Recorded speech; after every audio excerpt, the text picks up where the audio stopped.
Jatmiko.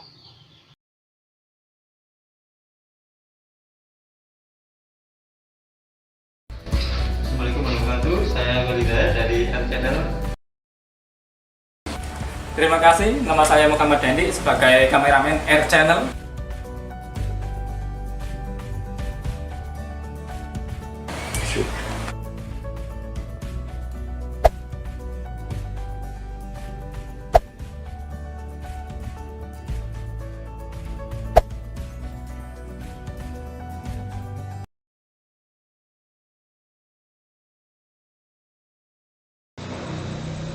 Assalamualaikum warahmatullahi wabarakatuh. Para sahabat YouTube Raditya Indra Karno Channel, kita berjumpa lagi dalam channel R. Kali ini saya tidak bersama dengan Bapak Mulyadi karena Bapak Mulyadi lagi isolasi mandiri di rumah isolasi Puskesmas Kupang. Semoga beliau cepat sehat lagi, fit dan bisa tampil di channel YouTube ini. Juga tidak lupa saya ucapkan selamat Hari Raya Idul Adha bagi seluruh muslimin Indonesia dan dimanapun juga. Selamat Hari Makan-Makan.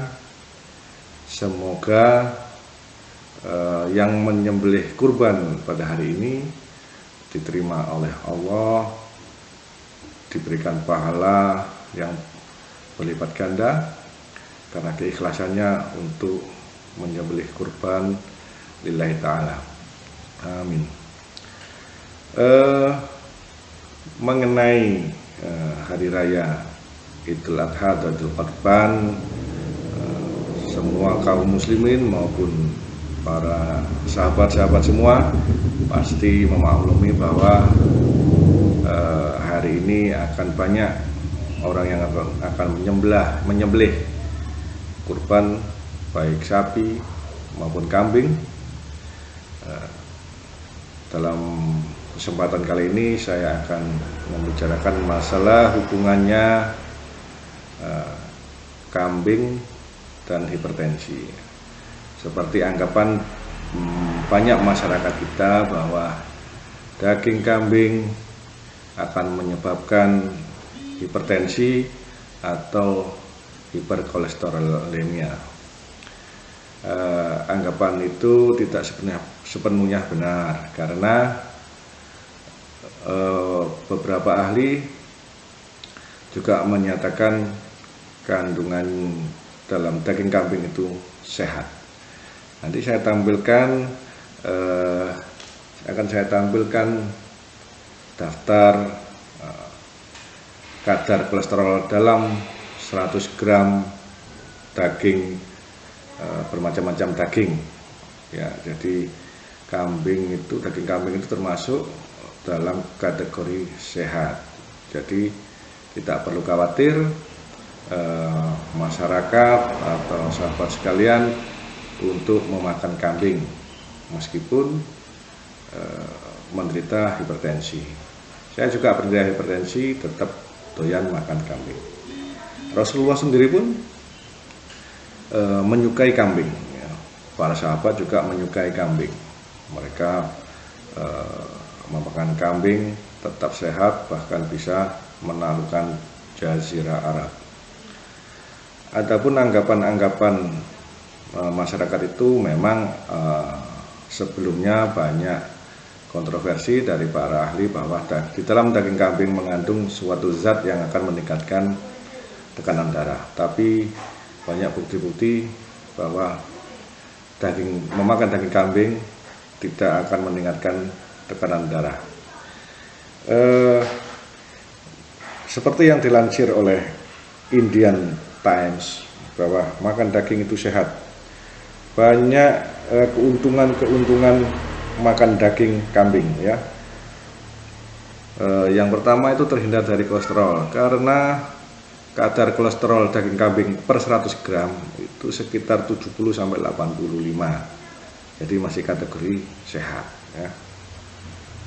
Juga manfaatnya bisa menghindari peradangan dan menstabilkan ritme jantung. Jadi menurut Indian Style ya. Ada kandungan di daging kambing itu ada asam linoleat terkonjugasi. Itu manfaatnya mencegah kanker dan anti radang. Juga dalam daging kambing juga mengandung vitamin B.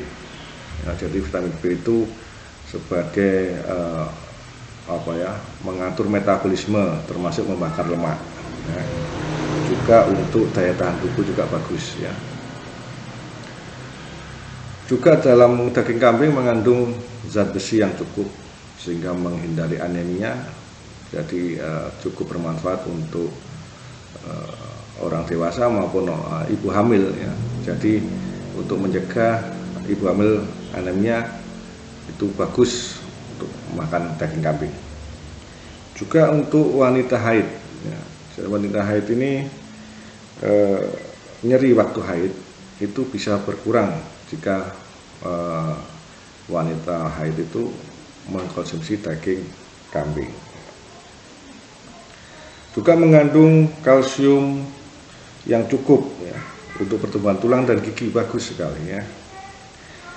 Jadi itu manfaat dari memakan daging kambing. Jadi teman-teman, sahabat-sahabat sekalian tidak perlu takut karena banyak manfaatnya, termasuk mengandung selenium yang itu pada beberapa multivitamin dicantumkan ya, selenium itu, atau dalam produk susu itu coba dilihat daftar komposisinya akan mengandung selenium.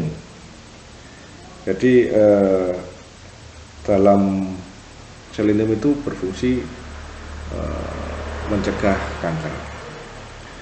Jadi teman-teman tidak usah khawatir karena daging kambing itu sehat, kolesterolnya tidak terlalu tinggi. Jadi dalam daftar makanan yang mengandung kolesterol itu dikategorikan sehat. Bahkan Nabi pun menyukai, ada beberapa hadis yang dibawakan oleh hadis dari Abu Hurairah, sahabat Nabi, yang diriwayatkan oleh Bukhari dan Muslim, itu mengatakan bahwa Abu Hurairah berkata radhiyallahu an, kami pernah bersama Nabi Shallallahu Alaihi Wasallam dalam sebuah undangan. Kemudian dibawakan paha kambing dan beliau menyukainya. Kemudian beliau menggigitnya satu gigitan. Jadi memang Nabi itu pada daging kambing menyukai pahanya. Jadi apa yang disukai Nabi, meskipun saya sebagai dokter pada beberapa pasien, saya tidak akan mungkin melarang pasien tersebut makan kambing ya, karena apa yang dihalalkan oleh Allah, saya tidak akan mengharamkan atau melarang pasien untuk memakannya. Begitu para sahabat sekalian, dalam hari makan-makan ini sampai 3 hari ke depan daging melimpah, daging kambing, daging sapi yang cukup melimpah. Silahkan merayakan hari makan-makan ini, tentu saja dengan porsi yang secukupnya, jangan berlebihan. Apapun yang berlebihan itu pasti akan berakibat tidak baik. Adapun kenapa sampai ada orang makan daging kambing sampai tekanan darahnya meningkat, bukan karena daging kambingnya, tapi karena cara pengolahannya. Misal kita mengolah makan daging kambing dengan bumbu masak rendang. Jadi dalam membuat rendang itu akan diberi garam ya. Setelah itu diberi kecap. Nanti kita kecap itu mengandung garam juga ya. Nanti dilihat di kecap itu kan akan ada komposisi mengandung natrium titik-titik ya. Natrium itulah adalah garam. Kita makan rendangnya pakai nasi kita beri kecap juga. itu juga akan menambah asupan garam terhadap tubuh kita. Belum lagi pakai kerupuk. Kerupuk itu juga mengandung garam. Minumnya kita, beberapa minuman juga mengandung garam. Ada yang suka saat makan itu memakai soda. Soda itu garam tinggi ya, jadi soda, atau bahasa kimianya sodium, atau disebut juga natrium. Jadi natrium atau sodium itu adalah bentuk dari garam. Nah, karena asupan kita saat makan itu kombinasi dari daging kambing yang dibumbui dengan banyak mengandung garam, minumnya juga mengandung garam, itulah yang akan menyebabkan tekanan darah kita naik ya. Karena garam itu sifatnya mengikat air, jadi dalam tubuh air diikat, maka jumlah volume darah dalam tubuh kita akan meningkat, otomatis tekanan darah akan meningkat. Mungkin itu yang perlu saya sampaikan agar dipahami oleh banyak masyarakat, terutama yang melihat channel R ini. Jangan lupa saat pandemi ini tetap kita waspada, jaga kesehatan, jaga diri.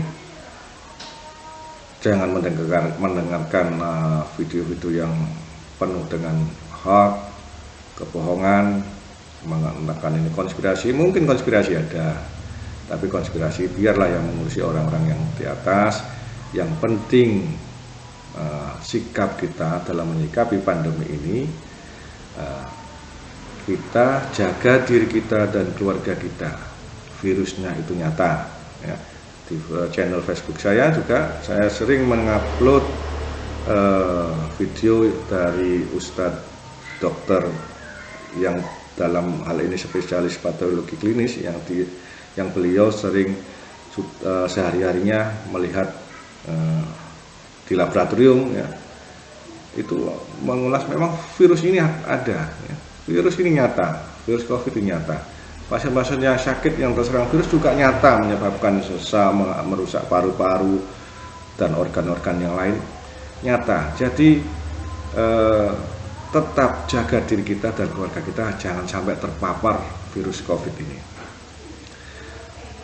Tetap jaga protokol kesehatan, patuhi protokol kesehatan, apa yang diarahkan oleh pemerintah, patuhi, karena patuh pada pemerintah itu termasuk kita patuh kepada Allah dan Rasulnya.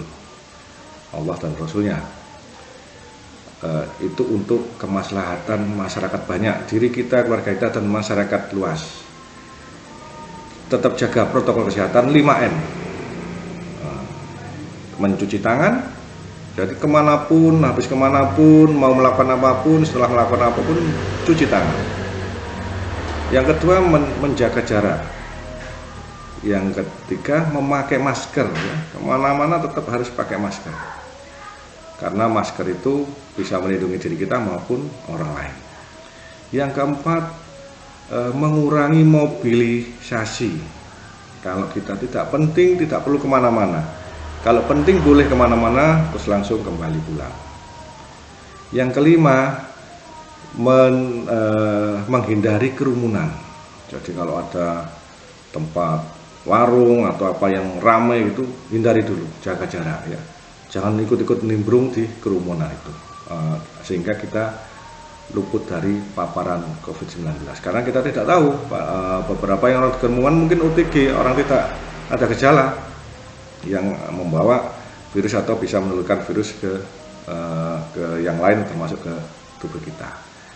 Itu dari saya. Yang selanjutnya adalah masalah vaksinasi. Kembali saya ingatkan untuk calon peserta vaksinasi, sebelum vaksinasi, jadi kalau ada sudah mendengar hari jadwal ada vaksinasi tanggal ini, sebaiknya persiapkan diri kita sebelum disuntik vaksin. Persiapkan, yang punya darah tinggi harus rutin minum obat terkontrol ya, pergi ke dokter atau tempat-tempat fasilitas kesehatan. Yang punya kencing manis juga terkontrol, minum obat rutin. Yang punya asma juga harus terkontrol asmanya, obat-obatannya juga harus konsultasi ke dokter paru atau dokter langganan atau dokter yang dipercaya. atau penyakit apapun, diharapkan terkontrol. Yang batuk pilek, kalau tidak fit, jangan memaksakan diri untuk vaksinasi. Yang punya sakit dispepsia atau asam lambung, diobati sampai lambungnya sembuh. Dengan persiapan seperti itu, insya Allah kita akan mengurangi resiko KIPI atau kejadian ikutan pasca imunisasi. Jadi tidak ada lagi orang-orang yang setelah disuntik vaksin akan menyebabkan gejala yang sedang ataupun berat. Ya, memang sebenarnya vaksinnya cukup aman, tapi kalau kita tidak persiapkan diri kita, maka akan terjadi gejala-gejala yang cukup mengganggu tubuh kita. Itu dari saya, semoga bermanfaat. Sekali lagi selamat Hari Raya Idul Adha, selamat hari makan-makan. Semoga kita tetap sehat semua, dijaga oleh Allah Subhanahu wa Ta'ala, dan semoga pandemi ini dengan kepatuhan kita kepada pemerintah dan protokol kesehatan, semoga pandemi ini cepat hilang dari bumi Indonesia, diangkat oleh Allah, sehingga kita semua bisa melewati pandemi ini dengan sehat dan selamat. Amin ya rabbal alamin. Sekian, terima kasih atas perhatiannya. Wassalamualaikum warahmatullahi wabarakatuh.